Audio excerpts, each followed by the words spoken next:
All right. So, in today's little mini lecture, we're going to talk about some different software development methodologies. Um, Most prominently, you're going to see here is Agile Scrum methodology. But first, let's go into, um, this is these methodologies aren't necessarily what you're going to be using working on your project. These are ways of building product and software on larger teams. And so essentially, when you get to your labs project, you should employ some sort of software development methodology. Um, we'll see a couple of different ones here. I'll talk about them. And the most prominent in our software world, in our professional world right now, is Agile, using the Scrum methodology. But let's go back to the beginning. So, kind of the first um, methodology that was really created was known as the waterfall method. This is a linear approach to software development. This was developed actually in more of the manufacturing sector, much earlier than we had software development. But we have this linear approach to things. Everyone is involved in the design process from the very beginning. And it was essentially, like I said, designed for manufacturing industries where physical requirements for development were rigid and structured. Think of building a car, right? You start at the beginning, and you're not going to start working on, say you're Ford making the Model A, right? You're not going to start creating, like, building the brakes before you've designed the car. So you have this very linear development cycle where you start by designing everything, then you design the tools you need, then you start building. You build things one piece at a time until you're ended up with a car, right? And so development requirements were very rigid and structured. So we can see here kind of an implementation of a waterfall style. You have the requirements that come from either the customer or your CEO or whoever's in charge. You bring in the design, then you go into the implementation. Verification essentially is what we're going to refer to as testing, and then you have maintenance of that afterwards. And so we can see this in the software world as requirements. So we are building an app. You're building a Notes app right now. So you know what the requirements are. The requirements are given to you by us. And then you get to skip the design part, but there was definitely a design portion of it. You're in the implementation part right now, right? And then afterwards, you'll test, and then upkeep, maintenance. So seems pretty cool, right? It's linear. One thing has to be finished before the next thing starts. What are some problems? First, the design process is usually pretty long, right? You have to sit there and design this product from an idea all the way through to what it's going to be in the very end. So you have a long design process. Before you ever start touching a single thing, you have to design the entire thing. Second, designers might not be able to foresee future difficulties with their design until engineering is already underway. So yeah, we've designed something, we think it's foolproof. How many times have you come up with a solution to a problem in your head, and you're like, oh, that's exactly how I do it, and you get through most of the way and it like works, but then you're like, oh, there's like a little bug I totally forgot, an edge case I forgot about, right? And so that waterfall doesn't really have a way for us to say, okay, let's pause there, let's figure it out, and we'll come back. It's this all or nothing type of deal. Process gets tested much later in the development cycle, right? So you saw that in that previous slide that verification was one of the last steps. So you build the whole thing out and then you test it, right? Whereas, if those of you familiar with TDD or BDD, we like to test things as they go in software. The final thing is, or second to last thing, waterfall is really rigid. We went over that, in that there's a specific process that we have to go through. It's very hard to pivot. The term pivot here, if you've not heard it in this context, is, you get through with a lot of it and you realize that's one thing you did you want to change. It's very hard to do that with waterfall. All right, we can't really just change on the fly. And client won't know what the software is or does until it's released. So we have to wait for the entire waterfall development cycle to release software. And so all 5 of these ideas really comes down to the rigidity of this waterfall process. So let's talk about some of the pros of waterfall. Time spent earlier in the process designing and architecting software can alleviate bugs as they can be caught earlier, right? So if we spend a ton of time really mapping out every piece of our software and everything we want each of these little items to do, we can foresee bugs happening, right? We can catch them before we ever even write one. We can say like, oh, this button is supposed to open this modal. You're like, oh, what if you're on mobile? Or what if you're on mobile in landscape view? And you're like, oh, I never thought about that. Now let's talk about these edge cases. So we can spend more time designing and we can catch ideas and edge cases and bugs earlier on, as opposed to shipping them and then having our customers or clients say like, oh, there's tons of bugs in this. Highly structured. So we always know what we're working on weeks ahead of time. Weeks and weeks ahead of time, right? You know the design. You need to get from point A to point B. So it's super structured. You always know that there's something for you to work on. If you finish early, just go right into the next thing, right?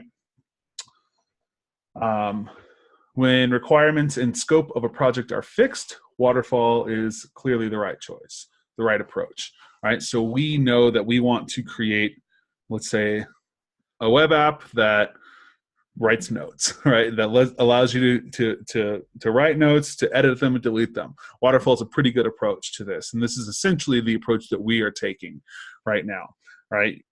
We've already done the product decisions, the design. You're implementing that implementation step right now, and hopefully you're using a Trello board, and you're taking cards for each one, and you're going at it linearly. We know exactly what we want at the end. We have already essentially worked out the kinks of it, so this is the right choice for us to take. Places a major emphasis on documentation. So the documentation portion happens in the design part, right? We figure out exactly what we're going to build and we document the entire thing. And so there's a ton of documentation.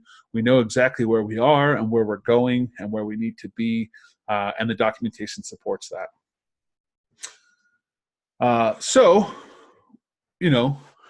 pros, cons, depending on the project you're working on, depending on the team you're on, depending on the style of development you're doing, waterfall could work for you. All right, it is kind of an older methodology, and it's kind of, I think, waterfall feels natural to us, especially those of us that don't come from an engineering background or computer background. It feels kind of natural, right? Design the thing, build it, test it, and ship it, right? That seems like a pretty natural cadence of creating software. Well, about 18 years ago, a group of software engineers got together and they were like, waterfall is too rigid for creating software. Waterfall is, it's just set in stone exactly how we have to do it. We take too much time. We have all of this manpower in creating software. These engineers are expensive. We have them sitting around waiting for the design process to finish so that they can finally start doing their work. We're spending all of these man hours writing tons of documentation, right? And so they came up with this idea of creating a more agile software development cycle. And this is where the agile methodology comes in. And there are more than these two, but these are the two most prevalent. Agile is an approach to building software where requirements change over time, right?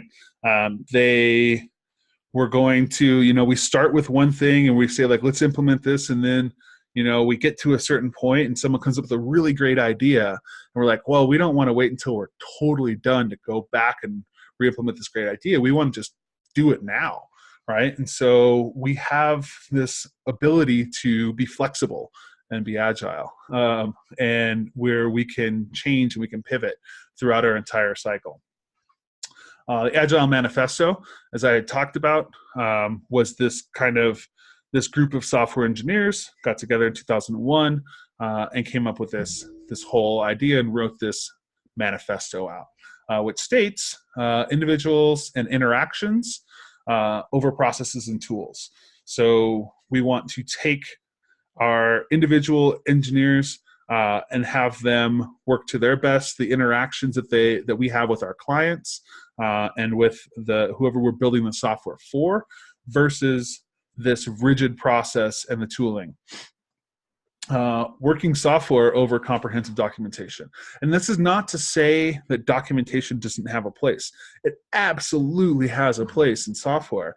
It's just that we want to write software, and we can spend more time writing software and less time writing every single little detail about what we're going to build out from the beginning. Customer collaboration over contract negotiation. And this is essentially bringing our customers and our clients into the development process. And not necessarily like directly into the development process. You'll see later on we have a liaison for the customers into the software team. But we have this collaborative environment where the customer has feedback. We get feedback from, and the customer in this case might not be the customer itself. It might be the product group or the designers, right? We have this collaborative methodology versus this is what we're building. We're not deviating from that. Responding to change over following a plan. And this is kind of wraps all this up, right? We respond to change. We are able to pivot. We're able to, bring in new ideas. We're able to throw things out that aren't working. We're able to collaborate with customers and design teams and software teams. This whole responding to change over following a plan. And these 4 ideas are essentially what make up the Agile methodology. So Agile is iterative as opposed to linear. And we'll see that in just a moment when we talk about Scrum. But we don't have this point A to point B idea anymore, right? We have this point A to point C, and it might go to D, it might come back to B, but we're going to figure some stuff out in between now and then. Software is developed in small increments where business requirements may not be fixed and can adapt and change over time. So we don't build these monolithic applications, and this is especially pertains to web development, right? Where if you work on, a video game, you're going to go from point A to point B, and you're going to, ship this thing once you're done in 2 or 3 or 4 years. Whereas web development and software is tending to trend that way anyways, where we do little things, where we create little features and we ship them as we build them. We can develop software in these smaller increments, where we don't have this overriding requirements from businesses. User testing throughout the process as working software is released along the way. So we create unit tests, we do QA testing, end-to-end testing, all of these user tests throughout the entire process. We don't wait until the very end to then say, like, this is our product, does it work, what do you think about it, etc. We can test all the way through. Communication needs to be done face-to-face. This is a part of Agile, less stress on documenting, and I think face-to-face is more human interaction and less, I'm going to write a manual on what we're building. You want to figure it out, go read the manual. Otherwise, in Agile, we can say, you got a question, let's go talk about it, right? We can figure it out. Communication is a much more personal level with Agile. Very short feedback loops and adaptation cycles. So daily stand-ups are a huge part of Agile. And you're going to notice and recognize a lot of the things we do here at Lambda when we start getting more into this agile methodology. Daily stand-ups, common for collaboration and problem solving, actually being able to work with your peers and with everyone is kind of this collaborative atmosphere. Very short feedback loops. So that's another huge part of agile. All right. Let's see. Agile at a glance. Let's go initiate project design, develop or define requirements. So our agile loop goes like this. When we talk about an iterative loop rather than this linear stream, we're gonna start our project with some requirements. We got to know what we're building, right? We have to have some basic stuff going on. We go through a number of development cycles until we get to this point where we're saying, is this ready to deploy to the customer? And we're like, no, not yet. We're still going to build stuff. We're still going to test things. So we implement changes, adjust, reprioritize, and then move on to the next iteration in development.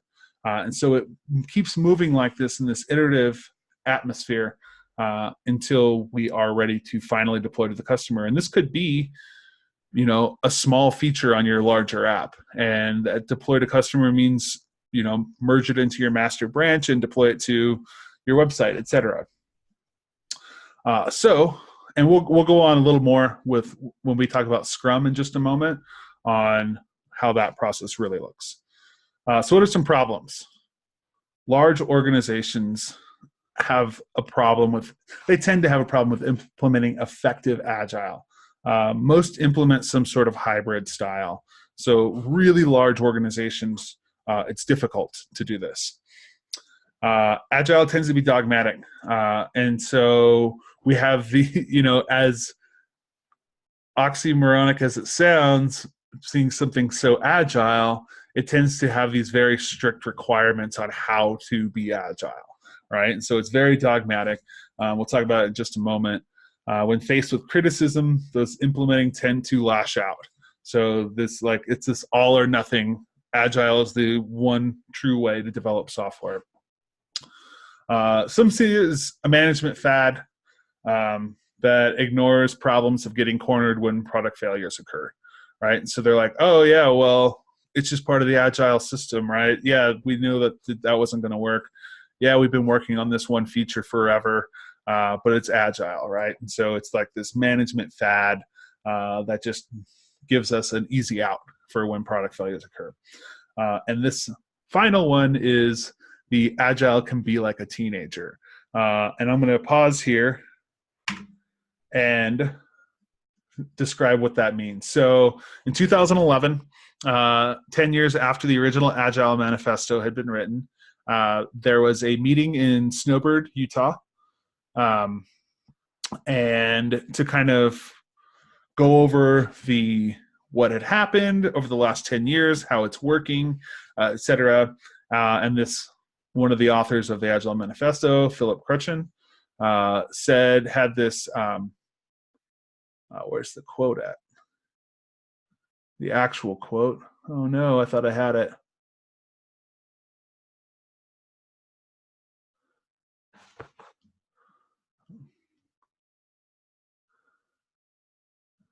That's what it was. Okay, hold on one second. Oh, here it is. They didn't actually put it in quotes, but this is essentially what was said. Paraphrasing now. The agile movement in some ways is a bit like a teenager, very self-conscious, checking constantly its appearance in the mirror, accepting few criticism, only interested in being with its peers, rejecting en blanc all wisdom from the past just because it's from the past, right? And adopting fads and new jargon, at times cocky and arrogant, right? So it's like this, I'm the new kid on the block, I'm going to do what I do because we're doing it the new way, the right way, not really taking into account any kind of feedback or processes that did work in the past, right? But I have no doubts that it will mature further and become more open to the outside world, and therefore more effective. So this was 7 years ago. This was stated and Agile was kind of the new hot trendy thing amongst software developers, and every company was super quick to implement Agile, but without really taking the time to do it properly. It's been 7 years. We think, and I personally have worked on multiple Agile teams, that it is becoming more mature and more effective as we learn how to better manage the system. So that's what that whole Agile can be like a teenager thing came from. Sounds like kind of a weird quote right off the with no. So Agile is great. There's this another piece to Agile called Scrum. And Scrum is essentially a framework for managing development cycles. So you're going to see a lot of familiar terms, a lot of familiar ideas that we implement here at Lambda in this Scrum methodology. So Scrum employs its Agile methodology into these little specific areas. Progress is organized into sprints. So less than 30 days. So you want to be able to iterate quickly. Most often we have 2-week sprints. Pretty familiar? Small teams. So we have what we're called these scrum teams or scrums. If you're familiar with rugby, it's like the little group piles they get into as a scrum. So usually less than 9 engineers per team. So if you're in a company with 400 engineers, you're going to have, 50 scrum teams, or 40 or 45. Specific roles. So we have very specific roles on these teams. We have what's called a product owner. We have what's called a scrum master, and then we have the development team. Work is broken down into units or user stories that represent a saga of what the team is building. So these are going to be, your overarching features or large pieces of the feature that really represent what we're building. And your team could be building one feature and you just break it out into, a dozen smaller units or stories. Each unit is measured as a task that will eventually equate to a time frame for delivery. Okay, so that's exactly it. Each person on the team, this is important too, each person decides what they want to work on for each sprint. And we'll go over kind of how that works in just a moment. Sprint planning, grooming, implementing, and reflecting. These are all super important parts of this Scrum. We'll go over the cons of this, but you plan it, you groom your sprints, you implement it, and then you reflect on how the sprint went. So this is the Scrum cycle at a glance. First, we're going to see, we start in the bottom left-hand corner. We have the scope. We're gonna figure out what we're building. All right. Product backlog. So we figure out what we're building. We figure out the pieces we want to build to it. We don't have to know every single minute detail, but we've got to figure out what we're building. We create a product backlog. Then comes the design phase. So design does take place outside of the initial iteration, but once you kind of have something to start working on, you jump into your Scrum iteration. So that next blue block you see there is really the start of our Scrum iteration. We have what's called a sprint planning meeting. So sprint planning is usually on the first day of your sprint. Monday morning, you all get together and you plan out the entire next 2 weeks. You have 2 weeks. Usually it's 2 weeks. Every Scrum team I've ever been on has been 2-week sprints. And you say, all right, the next 2 weeks, what are we building? What are we doing? Let's pull things from the backlog. So you have this backlog that's being populated by your product owner. And then you pull things and you're like, okay, let's work on it. So sprint backlog. We have these planning meetings. We groom our backlog. We get everything into what we're going to build. Everyone chooses a few things they're going to build. They are going to estimate the time it will take to build those things. If it's going to take longer than 2 weeks, you break up that process into multiple units or user stories. You put them in the backlog. And then we start working. you'll see that the daily Scrum, that is where our stand-ups exist. So these stand-ups essentially are daily meetings, just like you have a stand-up with your PM every other day. There are these daily meetings. You talk about what you're building, what you're working on, any blockers you have, anyone can help, etc. You have the team get together. It is referred to as a stand-up because the idea initially was to get everyone to stand up so that there would be not the meeting wouldn't last forever, and you could, your legs would get tired after 10 minutes and you would all want to go sit down. So you go through it quick. It's supposed to be these quick morning meetings. It doesn't have to be morning either. And then go back to work. Finally, you're going to do a sprint review. Sprint review is what we got to work, what we're done with, what we got figured out, maybe what we're going to work on in our next sprint. You do a whole review of your sprint. And not finally, I should say, finally you do a retrospective. What went well? What didn't go so well? What went great? What were your biggest issues? Maybe you overestimated or underestimated a piece of your user story. That's where this retrospective comes in. And finally, after however many of these loops you need, these iterations you need, you're going to have usable software. So let's talk about the roles a little bit, and then we'll be finished. The first role is the product owner. And it really depends on what size company you work for. I've worked for a company that literally had 500 engineers, and I've worked for a company that had 4 engineers. The product owner is essentially your liaison between your client or customer or product team or whoever wants features built, and the development team. So when I said that we have customer collaboration, this is who collaborates with the customers here, is the product owner. So it represents the stakeholder and is the voice of the customer on your team. I've worked on teams where the product owner was our project manager. I've worked on teams where the product owner was our VP of software, right? But it's just this person that you don't have customers calling up developers and saying, I want this feature built. You have the product owner who is the voice of the customer. Focused on business requirements and completely responsible for the product backlog. So this is the person that's going to say, like, we want to build these features.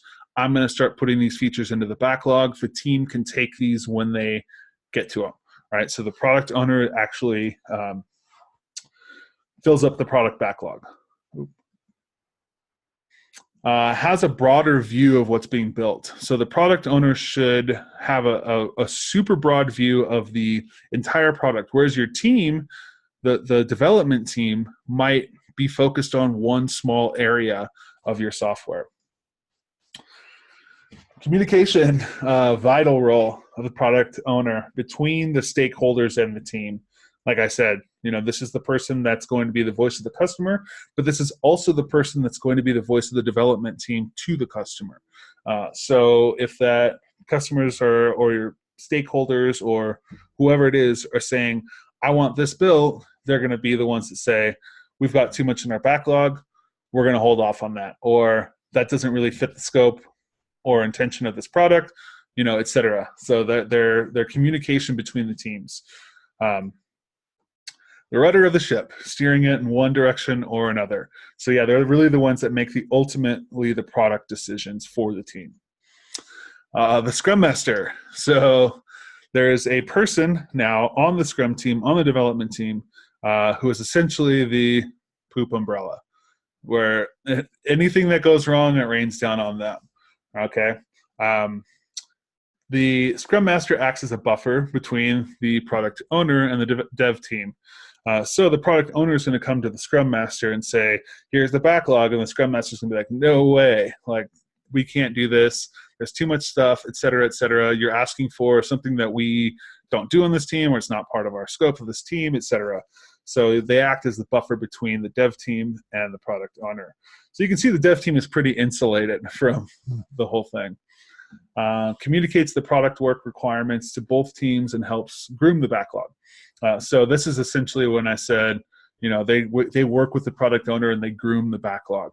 They essentially say, like, this is the right task for our team. This is not the right task for our team. This team over here does this other feature, etc. Demonstrates what the team is working on, and represents the dev team to the product owner. Why isn't that feature done yet? Or how long is it going to take for this feature to happen? Or how long is it going to take for this item in the backlog, etc. The team is working on this. The team is excelling at this part, to the product owner. Discovers tasks and communicates to the dev team. So essentially, they are the ones that are going to help break down those larger backlogs into smaller user stories, tasks, etc. Typically, they're the strongest member of the team. Usually, your Scrum Master is your most senior engineer on the team, and kind of knows a lot about, or kind of knows a little about a lot, but maybe a lot about a lot as well. Jack of all trades. They know about the product design cycle. They know about the team. They know about every single aspect the team is working on. Typically, is going to be the Scrum Master. Then you have your dev team. Your dev team is what you would imagine, implements the product based on the business requirements, delivers shippable code for each sprint. All are involved in estimating tasks, choosing work, and delivering on product requirements. The dev team all have a say in what the team is working on. Okay, so it's this democratic style thing happening here. Everyone chooses work. Obviously, someone that's, maybe you have this full stack thing you're building, and someone that's like really back end heavy will probably pick the back end things, but that's not to say that someone else can't. Estimating tasks, we'll get to this in a moment, is a big part of Scrum. Is trying to figure out how long it's going to take for you to do something, and delivering. Daily stand-up, so the dev team, everyone on the team participates in daily stand-up to communicate roadblocks and report on what they're doing. It's not a show and tell, right? It is simply this is where I'm at. I would like some help, or I need some clarification on this other part that someone else is working on, or does anyone have, an idea about this thing I'm working on, etc. It's really just to communicate where the entire team is at daily. Receives directives from the Scrum Master. We'll go with that, yeah. The directives are much less like, they're not your boss. It's essentially just the person that's in charge of running the team. And deploys often. So this is the biggest, coolest part about Scrum, is that we can deploy, when you get into back-end stuff and you start talking about CI and CD, this continuous deployment, you might be having a 2-week deployment cycle where every single iteration you deploy. So it goes very fast, and it's a really cool environment to work in. But what are some problems with Scrum? First of all, estimating is really hard. Estimating how long something takes to program is difficult. If you could just tell me how long work it will take, that'd be great. It's really difficult to estimate. So you get a lot better at it as you go, but oftentimes, your task maybe is just too large, and you overestimated your own development time on it, and it's going to take more than one cycle, right? So estimating work sucks. It does. Like trying to figure out how long it's going to take. If someone says, like, here's a feature, how long is that going to take you? You're like, I don't know, between 10 and 100 hours. Another thing that sucks with Scrum is that there are so many meetings. There's your daily stand-up. There's your Scrum planning meeting. There's your grooming meeting. You've got your retrospective. You've got your introspective. You got so many spectives. There's just tons of meetings all the time. That's why those stand-ups are typically stand-ups, so that you can just get back to work. Lots of time reflecting on good, bad, and ugly means lots of time to get focused on the ugly. I want to say that it depends on the team you're on. Most of my experience with Scrum has been pretty positive. Of course, if you use that ugly part as a means to fix something and get better, but it can turn ugly. So that's our agile Scrum methodology, and it's really one that's you're going to see much more often than not in the software world. Going into your first job and your jobs from here on, it's a good idea to get acquainted with the different roles, with the different ideas of how to build software, because, like I said, there's a good probability that the first team and most of the teams you're going to be on are going to be Scrum teams. So that's what I've got for you. And let's see if there's any questions. Okay.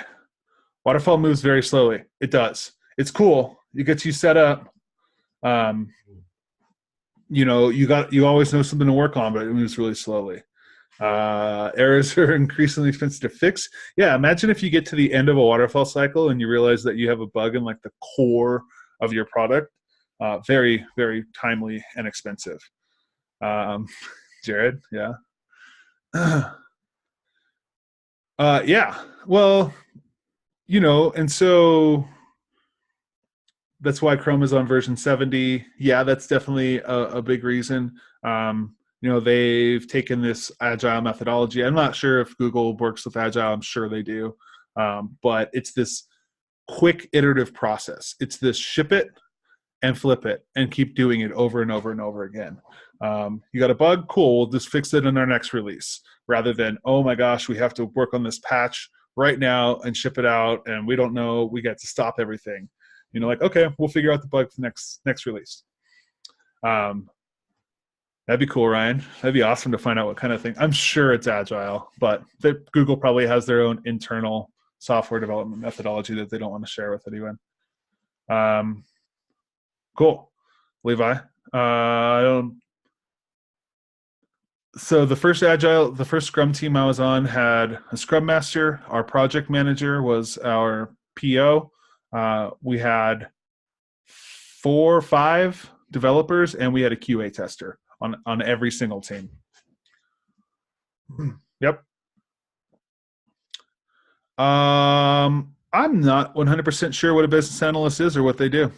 It's probably outside of the realm of the software world. A Scrum Master is a software developer. Okay, so a Scrum Master is someone building software on the team. They are also part of the development team. Whereas the product owners, sometimes not part of the development team, the Scrum Master is always part of the development team. I don't know if a BA is a developer.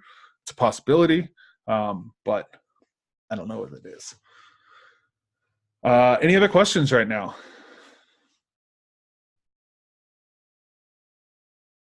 If the BA is the liaison between the customer and the dev team, we can kind of see where that person fits in a Scrum idea. They're probably a product owner. Or they might be working on the product team, and the product owner is the liaison between them and the development team. Yeah, so Scrum Masters, I've never been on a team where the Scrum Master isn't a developer. Yeah, absolutely, Levi. Implementing these types of things, this methodology in your capstone project, it's going to be up to your team and how you implement things. But I highly suggest building a full Scrum hierarchy and sticking with it. It works really well. It allows you to work on all different pieces of the software that you're building and allows you to iterate super quick. Oh man, we're like live on this answer. Any other questions right now? I do want to end this to get you back to your projects, but this isn't, like I said, this doesn't really fit into this specific project or really other than the capstones anywhere else in the curriculum, but it is important to know these concepts. And if you want to implement it in your capstone, your labs project, huge plus to do that. And I think it works really well. So, just keep these things in mind and Yeah, when you go out there, because you're probably going to be on a scrum team. So, all right, that's all I got for you tonight, everyone. Go back to your projects. Have a good night, and I will see you in like a week. So, a week and a half actually. So have a great Thanksgiving, and I look forward to seeing your projects a week from Monday. Have a great night, everyone.